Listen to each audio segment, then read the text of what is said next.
Salam sejahtera, salam kasih bagi kita semua, Amang Inang. Apa kabar?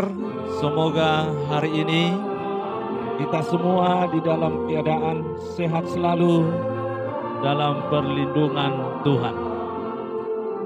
Di dalam sukacita dan kebahagiaan kita pada hari ini, kita kembali disapa oleh firman Tuhan Selasa tanggal 8 Maret 2022. Firman yang tertulis di dalam kitab Efesus pasal 5 ayat 2, demikian firman Tuhan.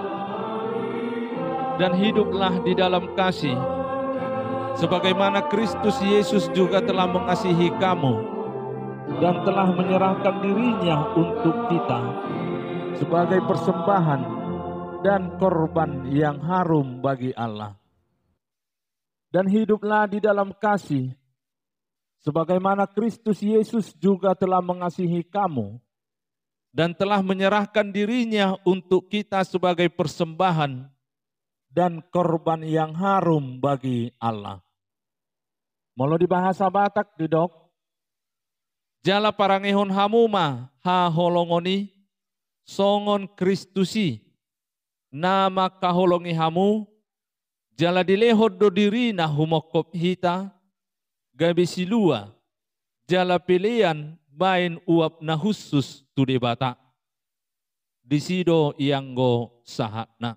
Bapak Ibu dan seluruh jemaat yang dikasihi Tuhan kita Yesus Kristus, Yesus adalah kasih.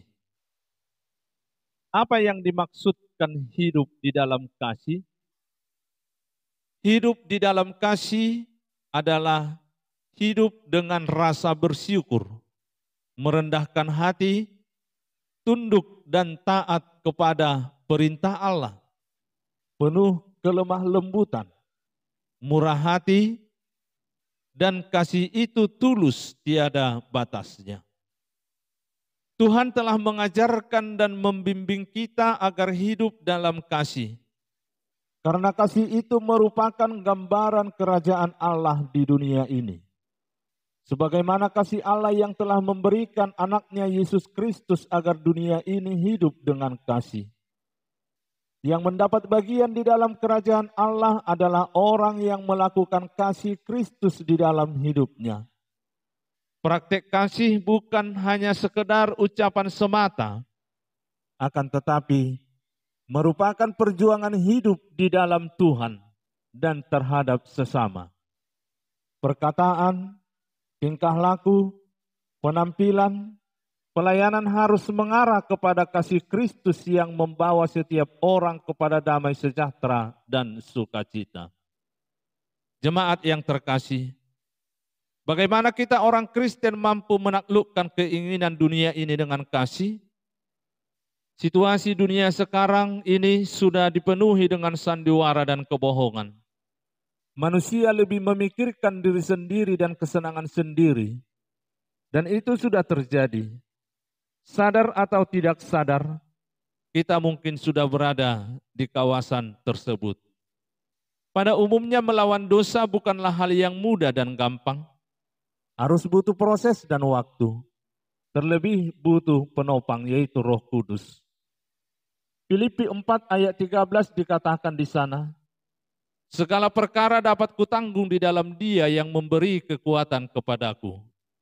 Untuk itu, hiduplah di dalam Roh.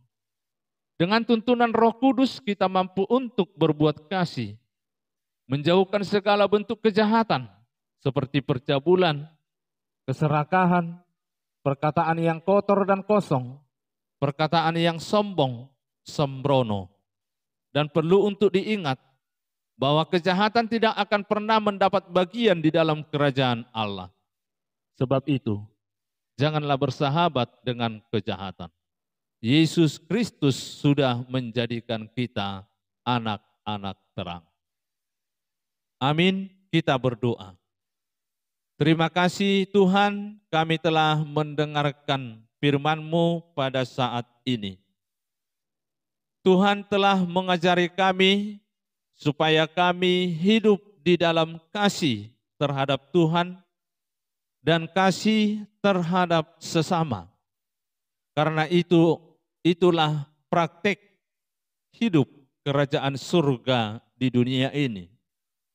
Sebagaimana Tuhan yang membuktikan kasih melalui anaknya Yesus Kristus yang datang ke dunia ini untuk menyelamatkan manusia dari segala belenggu dosa.